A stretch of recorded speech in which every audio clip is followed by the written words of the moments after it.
Well, I had planned to go down that road because when I was about 10 years ago, that road was a road that went to a ford. You can almost just see it, but now it's not. It's nothing. So I'm very gutted because I was going to go and have a play on that. That looked like fun. So my Africa Twin adventure has kind of stopped already. But we will find some water crossings. We will find some green lanes. We'll find something to take his bike on. But anyway, right, let's go.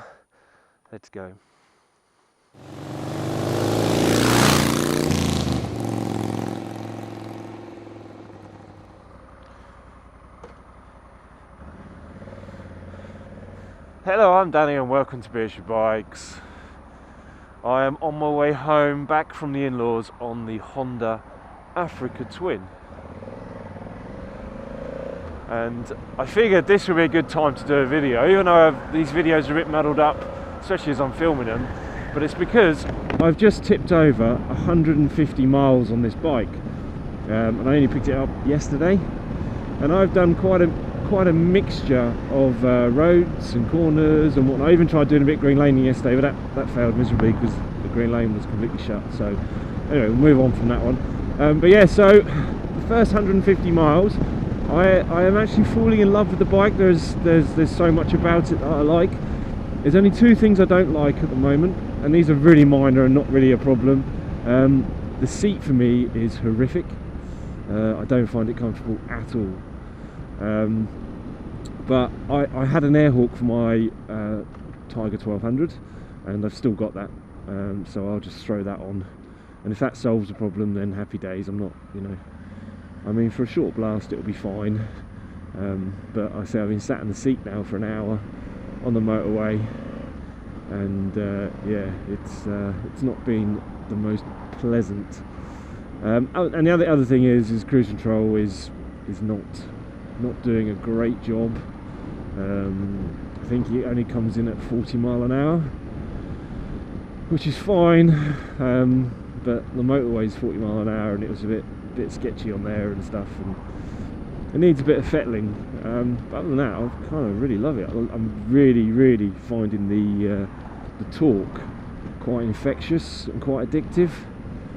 I find it, I keep finding myself just doing little tweaks on the throttle just to feel the power. And from my gathering, I haven't even got it set up on full power mode yet. It's only on, it's on position 3, and I think there's 4 modes. I haven't really quite worked out this very complicated dash at the moment. So yeah, the dash is, there's so much going on. What I have found though is this bike leans over lovely. I've been throwing it around on the way to where I am now. I've just got off the A3 and I'm heading towards Chichester. On the dry roads, this goes around bends beautifully. You just lean it in and it just goes. Even on these tyres that are kind of like traily tyres, they're not. I don't know what they're called. I haven't actually looked yet. But I found it really comfortable.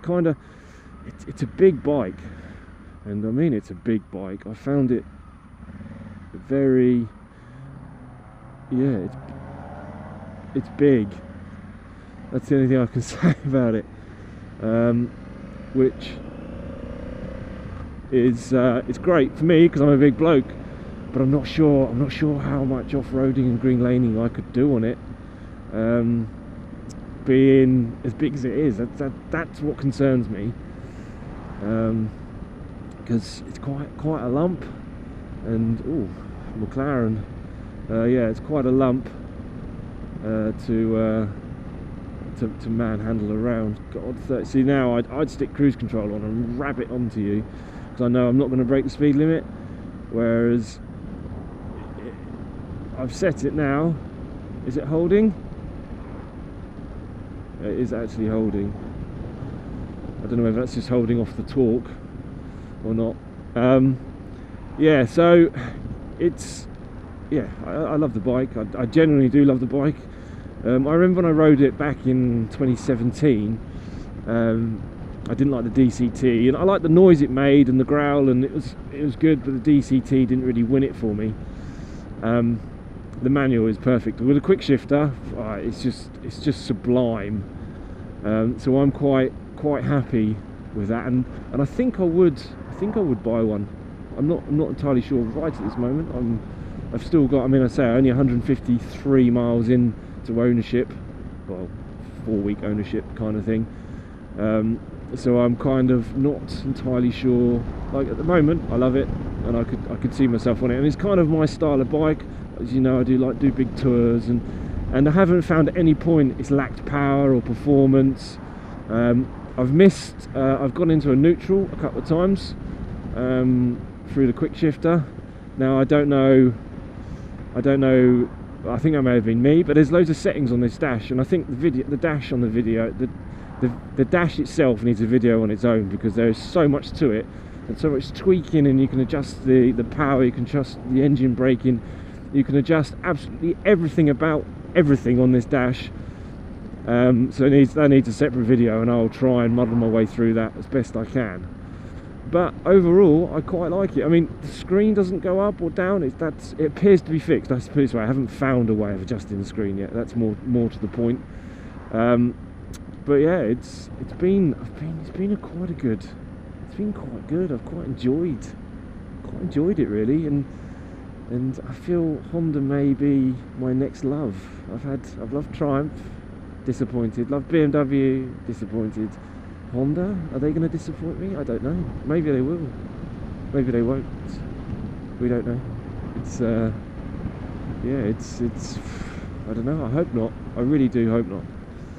But what I like about the Africa Twin at the moment is that they have they're good value at the moment. Like, I was looking, you can pick one up with like a few hundred miles on it for 8 or 9 grand. Like that's incredibly cheap for the amount of bike you're getting compared to everything else. Now I say compared to everything else, I don't know what to compare this to. I can't compare it to the XR. That's a different kind of bike. And I can't compare it. Well, I don't know what to compare it to really. Maybe the GS. Maybe I don't know. It's very hard. In fact, I'm not going to compare it to anything. I'm just going to, well, the Explorer, Triumph Explorer, definitely. And the latest version of the Explorer, the last one I rode, which was 2016, which I don't think they've changed much since then. Maybe a TFT screen. That was the last one I rode, and that had a lot of functions like electronic screen, electronic suspension, loads and loads of stuff, and that was really good. But there was obviously a few reliability issues, and I had the handlebars go live, and the rear shaft failed, and kept getting suspension flipping errors and all sorts of stuff. But they've probably fixed all them now, and that's probably not a problem. So yeah, but I could see myself on this. Like, it's definitely my kind of style. Definitely my kind of style bike. It's just whether I don't really know what I want to ride again. I don't know. I haven't decided. You could move over a little bit, buddy, couldn't you? Yeah, there we go. I'll tell you what I have noticed is traction control light flickers a lot on this, which I don't often get traction control lights coming on when I'm riding on motorbikes.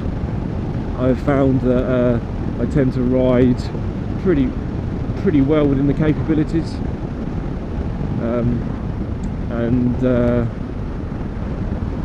but this has come on quite a lot. So it could be down to the traily type tyres just scrabbling around for a bit of grip, or it could be the fact that I'm just being a bit of a knob, maybe, who knows. So yeah, but these are roads I know fairly well, but as you can see, the conditions are pretty not pleasant, and I am exceptionally cold, so that's not ideal as a riding. But I'm gonna try and ride as many sessions as I can on this in the 4 weeks. The weather is going to progressively get worse, so tomorrow's weather's going to be a bit worse than the day, and as we plunge into English winter, UK winter, so yeah, so it's not ideal to have a 4-week loan. Summer would have been fantastic. Let's try and get this down. Yeah, summer would have been fantastic, but it just wouldn't happen. I've had babies and all sorts of stuff and whatnot, and just at the moment time is not a thing I have loads of at present. But lots of projects in the pipeline and whatnot.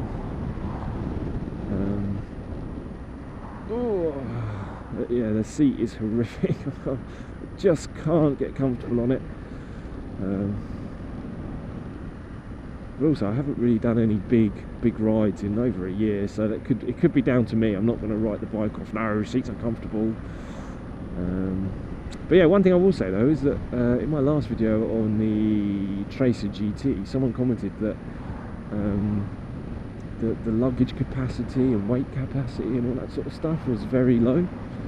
And do you know what? That's something I've never even considered before. I just assumed a touring bike, you could get a pillion on it and tour. I've never even actually sat there and gone, well, how much does my luggage take? Which is quite an interesting thing, really. So that's going to be something I'll start looking at a bit more. And also, there's been quite a few comments when I do a video, 10 things I don't like about or whatever. I get quite a bit of hate for them, but it's kind of my ramblings. It's things that annoy me, or things that I feel that would annoy me in the long term. You know, stuff like that. We just stare at some bums. So yeah, so I love all bikes. There's nothing I hate through and through. Even BMWs, I don't hate them. I just don't particularly like the company at present.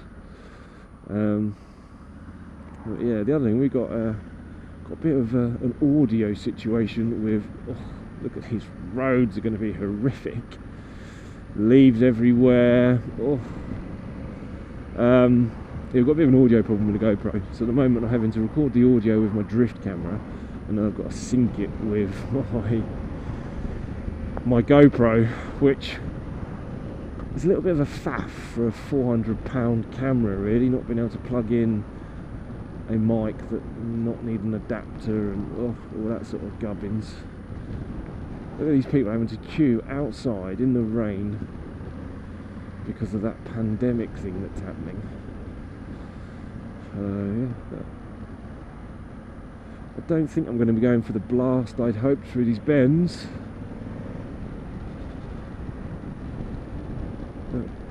We'll see. I'm going to try and find some dry days to punch about on and show you what it's like living with.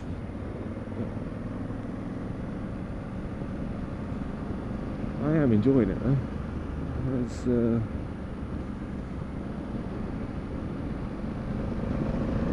That growl from the exhaust is so good. Like I had it, I think the DCT one I had a Remus exhaust on it, and that sounded bloody awesome.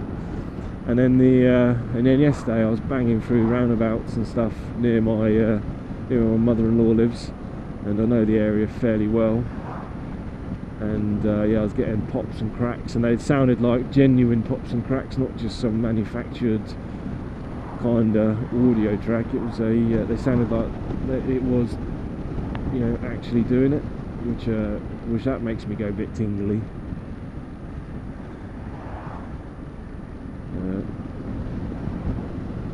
I feel the bike moving around quite a bit underneath me, but the actual handling itself I feel is pretty good. I haven't really pushed it yet. But yeah, the actual handling feels nice. The riding position feels quite tall, quite a commanding road position. You know, it's definitely got a presence on the road. Definitely got a presence on the road.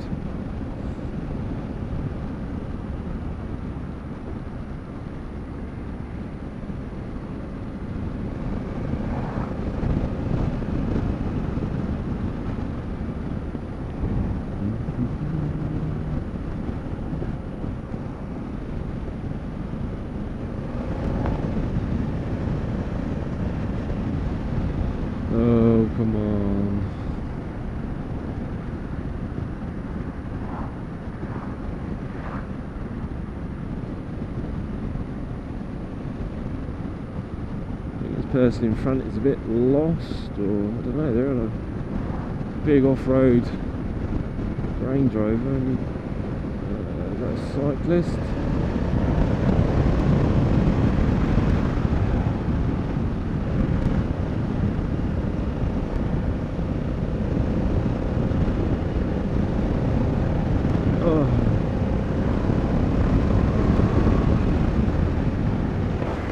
Get that visor open, I can see a bit better now.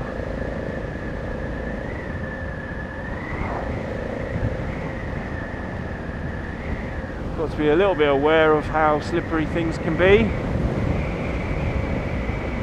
Not in a major rush today, I've got nothing to do other than a few little jobs at home and have a beer.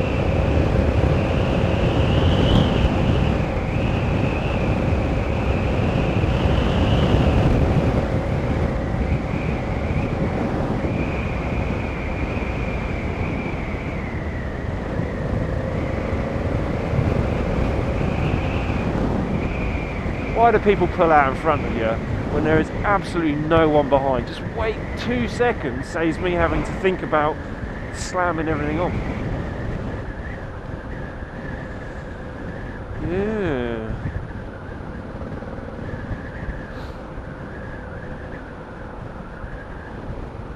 But yeah, first 150 miles, I'll definitely buy one.